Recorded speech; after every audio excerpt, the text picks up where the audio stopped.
key difference between the polls, and the key reason why some polls show a much narrower lead, is a different assumption about how many young people are going to vote.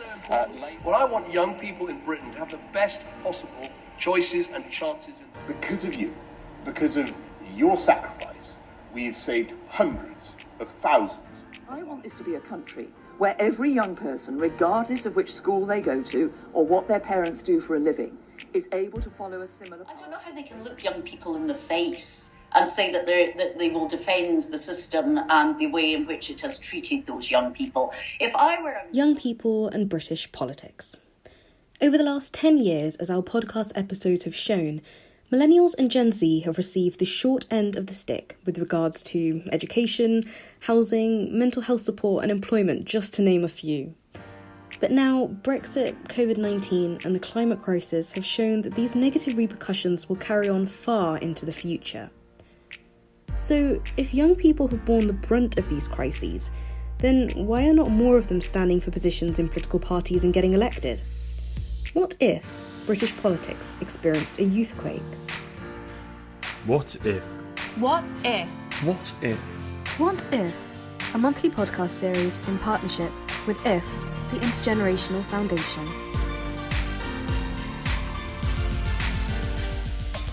Those aged between 18 to 30 only make up 3% of MPs and less than 10% of local councillors.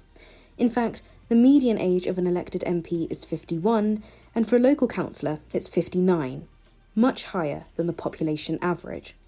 This isn't representative, is it? I spoke to James Sloan, a professor of politics at Royal Holloway University, and Liam Hill, a digital campaigner at the Intergenerational Foundation, to find out why. To state the obvious, it's quite easy to understand why under 18s aren't in the House of Commons because they're still in full-time education. But anyone over the age of 18 can technically be an MP. So why aren't we seeing more under 30s, for example, in Parliament and politics in general? I think the reason why young people are put off by certainly mainstream political parties is partly to do with our electoral system. What we've seen over recent decades is a movement from sort of this traditional alignment with political parties to involvement in issue-based politics.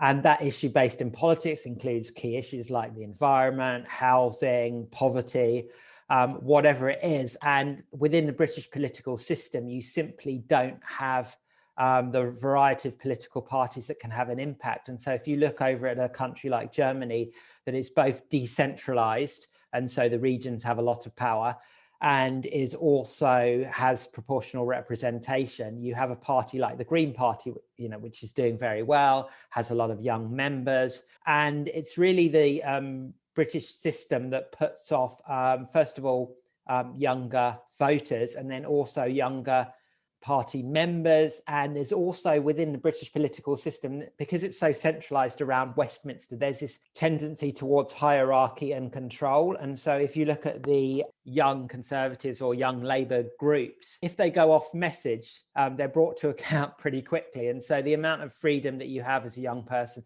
is very limited unless you toe the line. I think also it's really worth going over the kind of other institutional barriers, the practical barriers to entry. One of those is simply the cost in terms of the amount of money that it costs to live in a seat that you think might become vacant in time for the next couple of elections, to invest just your own time in traveling around places and meeting people and making connections with local activists that will help you to secure a seat. There's research out there suggesting that in terms of both the investment that aspiring MPs have to make in terms of their time and in terms of sort of lost work hours, that it's in the high tens of thousands and even the low hundreds of thousands. And so it's no wonder that younger people are kind of prevented from being a part of that system. I guess from my perspective, there's two sides to it. There's the supply and there's the demand. And obviously you have problems in the demand side where young people are being put off by politics, or some young people are at least. But you've both raised some really powerful issues of the institutional financial barriers. But do you think maybe there's a third, and there's a logistical issue as well, that actually young people don't even know how to get involved?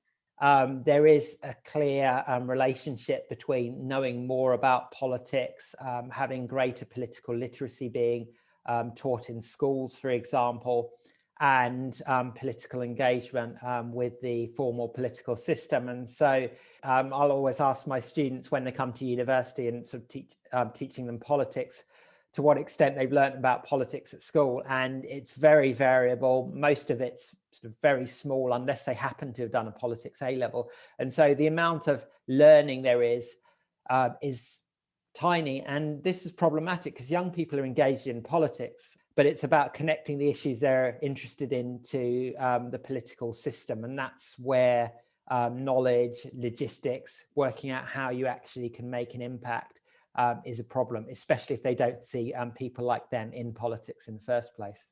And I think that really does lead into, 2019 especially shows us the problem that we have as young people, as a kind of group of people seeking political representation at the highest level, in the sense that we know, for example, that older cohorts of voters are larger. We know that they're much more likely to vote. Over 65s in the 2019 election, 3/4 of them voted, and the same figure for 18 to 24s was under 50%, I think. And so you've got a real problem there, because it's no surprise that parties who caught the older generation's votes are the ones that are winning at the moment. And so there's a real kind of vicious cycle, in the sense that younger people see that their votes aren't translating into power for the parties that they're voting for, and so they're less likely to kind of engage with party politics. So what do you think the consequence then is of this underrepresentation? Do you think we're entering a gerontocracy in which older generations are in power, and then by default they're just dealing with issues specifically for their demographic? Or what are your thoughts on that? So we have, in demographic terms, the oldest electorate society that we've ever had, and that has problems, and it leads to reactive public policy, because as you said, Alisa, we're the government is always then dealing with crises and crisis management, whereas if you have young people and young people's interests engaged with public policy, then it leads to something that's more sustainable, that looks further forward in the future. How you actually deal with this, I think that you can have small-scale democracy, but I think the opportunities for this are very limited within the UK, especially given the fact that local government and regional government are not very well funded and have relatively little power compared to other countries. And I think to kind of double up on James's point, not only will the values of young people kind of as they track older become more dominant, I think also the concerns of younger people, if they're not addressed by this generation of politicians, will have to be addressed by the next one. So, for example, the price of housing, the lack of sort of good, sustainable jobs out there for young people. If those things aren't addressed and are still a problem, for people who are in their 20s and 30s now, there'll still be a problem for a lot of people who are in their 30s and 40s in a couple of general elections time. I mean, it's really interesting, isn't it? Will there become a critical juncture where the economy is going so badly because young people's interests have been neglected, where the environment is all going to pot because young people's interests are being neglected, that we reach a critical juncture, another crisis upon which policy must change? Wouldn't it be nice if we could actually preempt these waves of crises and include the voices of young people in public policy, look forward to the future, so that these crises aren't as extreme? And I think that's the challenge. If we can do that, then we're part of the way to finding the solution. To play devil's advocate, though, to your point, there are a lot of counter arguments to more young people getting involved, which we shouldn't ignore. And one such argument is that young people simply lack the experience to have, for example, a 25-year-old MP in Parliament. What would you say to that? Firstly, I would say that there are very young MPs. I think you've got Mari Black was 23 when she was elected. You have Nadia Whitone.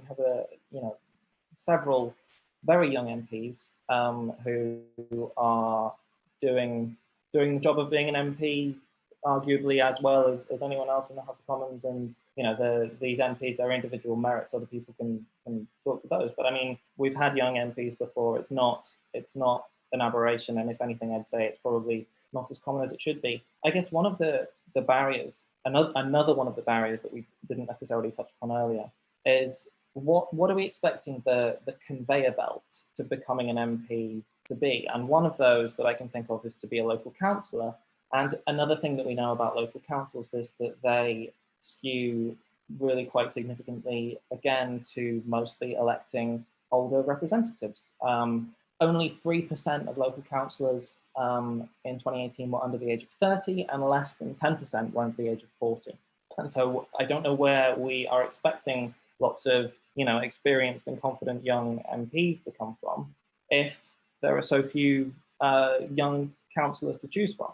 Absolutely. I think that it's a really important point Liam makes about developing the skills and self-confidence to be able to speak in public. So there is no evidence to show that young people are particularly less knowledgeable about political issues. There is evidence to show that they know less about political institutions. But part of perhaps the knowledge about political institutions is less important than the experience of actually engaging with them. And as Liam says, becoming a local councillor or getting involved at that local level is really important. And just to follow up on my point about local councils earlier, as well as kind of being an important way for young people to be involved in politics and gain experience in politics, it's also really important as far as the decisions that are made at a council level affect young people. And for example, to take house building, some of the greatest barriers that there are to building the kind of good and affordable houses of the future are at a local government level, and the fact that local government is the people involved in local government skew older kind of helps to explain that fact. So the times that they hold the council meetings are often in the day, and younger people who are often working or in university or school or whatever just simply can't make that. And I remember speaking to some people, some councillors and young people, and it seemed that councillors of an older generation, they weren't doing it deliberately, but they weren't even aware that holding meetings at a certain time would mean that younger people couldn't come to those meetings. So sometimes there are some small wins just by making people within the system aware that there is a problem. There is a problem indeed. Institutional and financial barriers, a flawed electoral system, and the increase of single-issue politics are just some of the reasons why young people are underrepresented in British politics today. We'll be returning to both Professor Sloan and Liam later on in this episode to discuss some of the solutions to the problems that they raised. But what do young people think for themselves? Why aren't they getting involved? Do they even want to be involved in the first place? I spoke to 3 young political enthusiasts, Ollie, Tom and Aisha, to hear more from their perspective.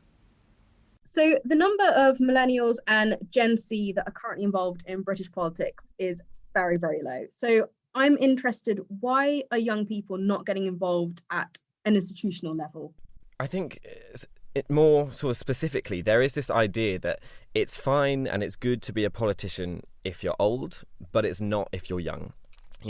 People who really want to go into politics at a young age, and when I say go into politics, I mean directly sort of as representatives, as MPs. People who want to do it from a young age are branded as career politicians. They're told they don't have any real life experience that they can bring to the job. And of course, I understand where that line comes from. But I really think young people are sort of shamed into not going into politics. They think they might be right in thinking they can do more in other lines of work. But I think there really is a shame around politics at the moment, and it's really hard to get rid of.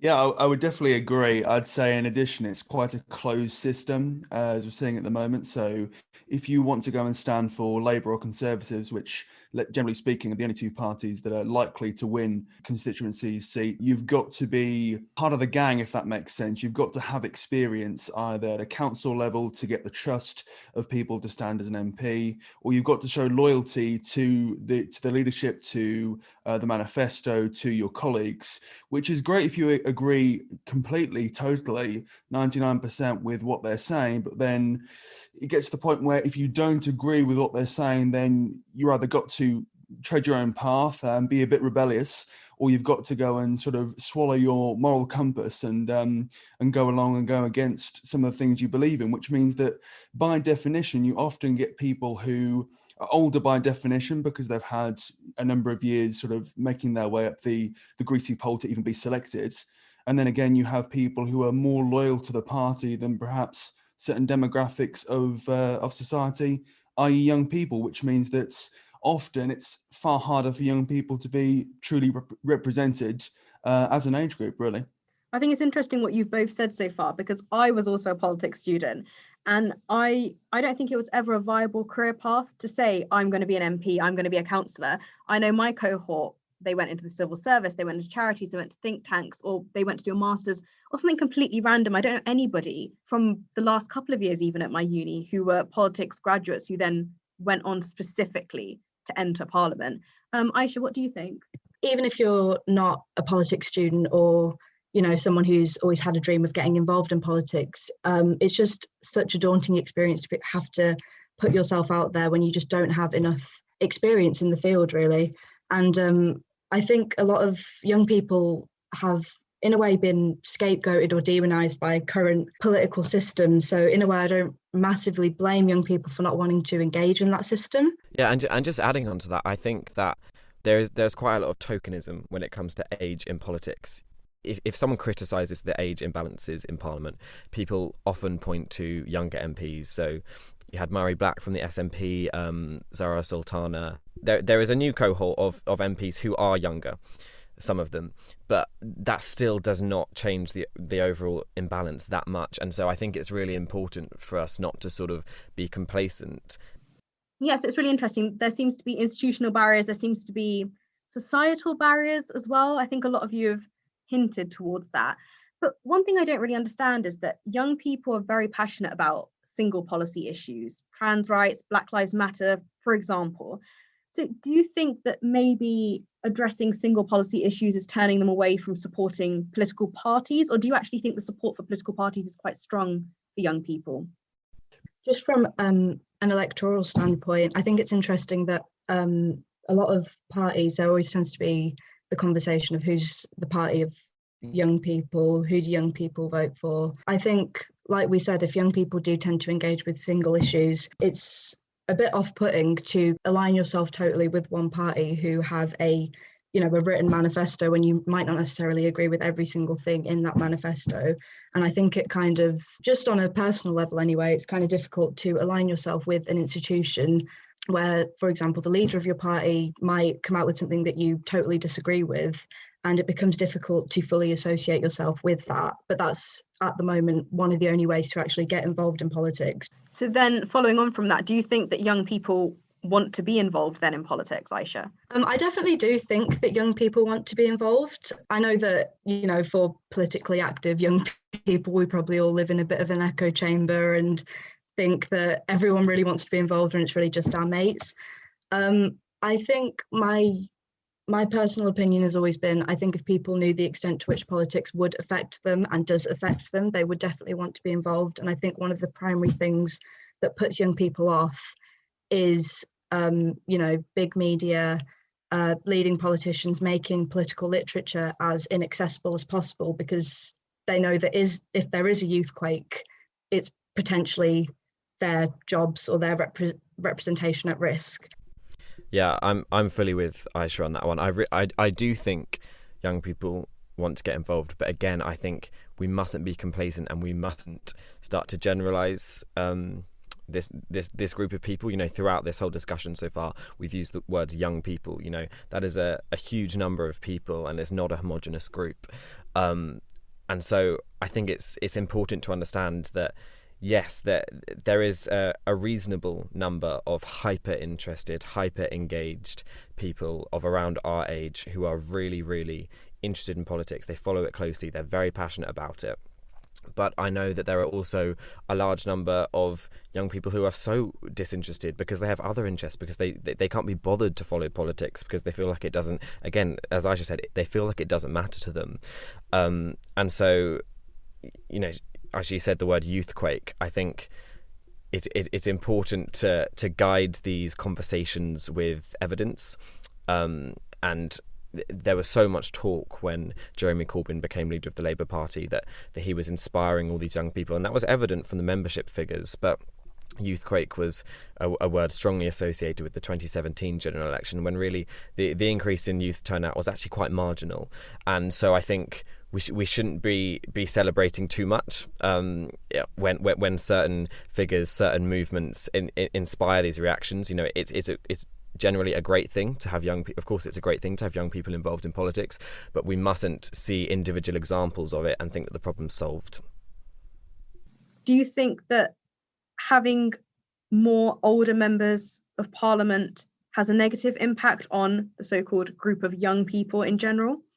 So in that regard, I have to say that it does concern me, because if you haven't got a fairly representative parliament, then how can you realistically fairly represent the country? It's going to be really difficult.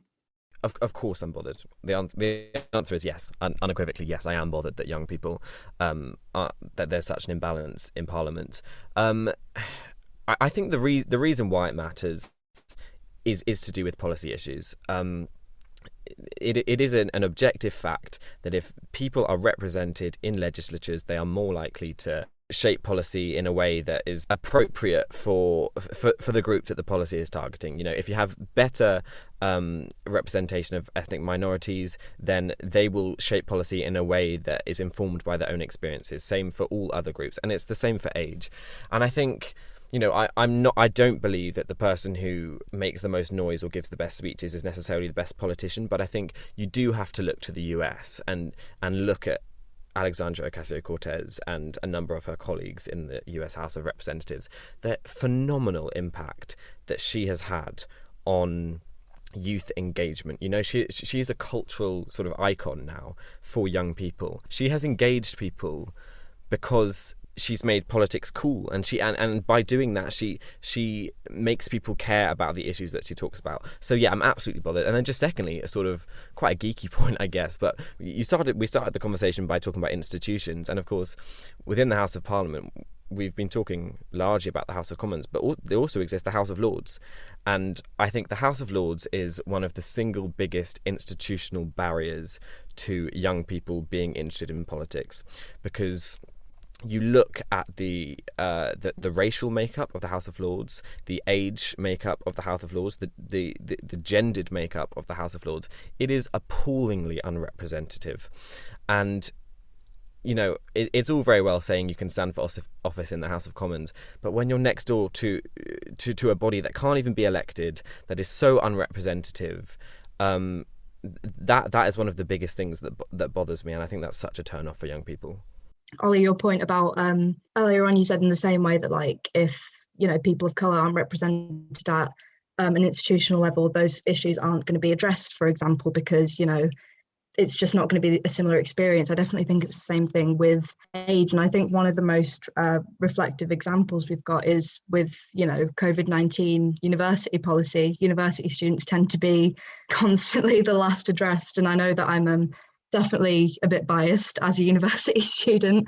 It does constantly seem that in our current situation, young people do tend to be the ones who are kind of just left on the back burner. We'll come back to them, you know, when we've sorted everyone else out, which I do in a way attribute to the fact that there are no young people in power at the moment. There aren't really any young people who probably have the same concerns as us, and it's because it's a shame that I think politicians are a bit self-serving, but when there is a problem that isn't actually going to affect you or isn't going to affect any of your peers or anyone around you, what is the motivation to address it? I think it's a shame that there aren't more young people involved at an institutional level, because I do think that is the way you represent everyone. You know, the more you diversify the Commons or the Lords or any form of, you know, institution that's meant to represent people, the more issues you'll address and the more people you'll serve, really. I would just reply with one example being the policy issue of the climate crisis. You know, I think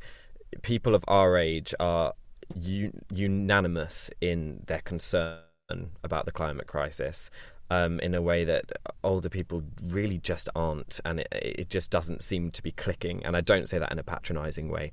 I just think young people really feel the worry about the climate crisis, and that is just one of many examples of why having more people our age reflecting on issues that are going to come in the future. Yeah, it's about diversity of thought and diversity of perception in policy, I think. And I'd agree, and just go one further and say ultimately if there's no young people representing young people, then young people will not be represented to a full extent. I mean, another example would be the current housing market, house prices, rent prices at the moment. I've no doubt that if younger people were better represented, or those who are trying to buy a house or those who are trying to rent for the first time were better represented as MPs in the House of Commons, I don't think we'd see such a explosive climb in prices and sustained climb at that across different areas of the country, particularly in the capital. So yeah. I think just to add as a final point, I found that, well, I think that young people would probably be more likely to take into account the long-term considerations of a lot of legislative decisions. So I know this is like a mass generalization, but when I think of Brexit, for example, you know, I was 16 when that election happened. And if you looked at the voter statistics, the older you got, the more likely you were to vote leave. And the younger you were, the more likely you were to vote remain. I think I've got the right way around. Yeah, I think I'm not saying that's an indicator that young people are, you know, forward thinking and thinking towards the future or anything like that. But I think, you know, again, I don't want to be cynical and assume that politicians are self-serving, but if you've got young politicians, they're going to be thinking about how things are going to affect them in future. And I think that's probably something that's worth considering at that, you know, institutional level. So what's the solution? I returned to Professor James Sloan and Liam Hill to find out what ideas they had. The thing is, it is possible to create demographic change, because we've seen it with, I'm not going to use race as an example, but gender. We've seen more women, still not enough, but we have seen more women as MPs. So do you think that age can follow that trajectory? Well, I suppose one of the mechanisms that has been used to increase the representation of women in Parliament is all-women shortlists, which have been, you know, very successful for the Labour Party, primarily in terms of, you know, bringing up the proportion of women who are Labour MPs up to, I think it's slightly over 50% now, which is great. And so I guess if you were going to follow that model, it would be a case of saying young people are underrepresented in politics. We should have an all young person shortlist, and there are all sorts of legal difficulties that you get into with certain types of positive discrimination. James might know better if an all young person shortlist would be a possibility at all. But that's absolutely one of the proven ways that you have demographic change at the highest level, is just by saying, well, some of these seats, in the case of Parliament, are just going to be open to certain groups of people. I think you have seen a massive improvement in terms of women's representation, but I think that the elephant in the room is the difference between the political parties, because as Liam says, you now have just over 50% of Labour MPs are women. I believe Labour MPs who are come from ethnic minority backgrounds are actually slightly above the national average now as well. But there are other political parties that fall way behind on this. And so I think that it probably is incumbent upon, I think we should be open about this, the Conservative Party to do a lot more to appeal to these groups. There isn't much difference, however, in terms of the parties between ages. I think to have the pipeline for younger people as prospective MPs, I think it's not just about having young people as MPs. It's also about not just having, when you do have a young P, is someone who's come from a sort of policy group within the party, because I think, they really, I'm not sure that, they are always the best ones to represent the interests of younger people anyway, but maybe just the political parties reaching out. They don't necessarily have to have shortlists, all young people shortlists, but they do need to say, have this sort of stock taking. We want to get to, I don't know, the proportion of young people that there are in the population between 18 and 30. We want them in Parliament. In our party, we are going to make sure that there's at least 2 or 3 younger people on every shortlist. I mean, that's possible solution, but it is really difficult changing mindsets. And also when you have these hierarchies that exist within political parties, and I mean, they really need to engage more with social movements and sort of capitalize on the interest of young people in those sorts of issues. To add slightly to James's point at the end there, I think what we are seeing more in politics now that maybe does give us some hope about the way in which the system might be changed and more attention might be paid to the issues that young people care about, is that our political system in this country and in lots of other places is much more volatile than it has been historically. I hope that James will sort of agree with that. And it seems like with each election that passes, the result that you get is, it seems that things are slightly less predictable now than they were. And we're facing so many concurrent crises that any one of them could kind of spiral into a really serious change in how we do politics and how our party system is constituted. So maybe I think there is some hope in that volatility and that idea that overnight, the way that we understand politics, the way that we try to predict what happens in our political system can change because of a crisis, because of a social movement, because of a realignment that happens that you don't quite see coming.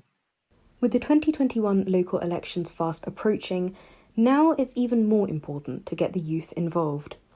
IF believes that young people are missing from British politics. There are many institutional barriers to the younger generations actively getting involved, and this means they just simply aren't being represented at both a regional and national level. So what if British politics experienced a youthquake? If more young people were elected at an institutional level, policy programmes would be universal, they would be representative of the population, they would be forward-looking, and they would be active rather than reactive by nature. More needs to be done. Fighting for equality amongst current and future generations is something that we should all strive towards and is central to the work of IF. If any of the topics and discussion in this month's podcast have caught your attention, then head over to www.if.org.uk, where IF have conducted incredible research into the topic, or follow the Intergenerational Foundation on Twitter, Facebook, and even Instagram. See you next month. What if? What if? What if? What if? A monthly podcast series in partnership with IF, the Intergenerational Foundation.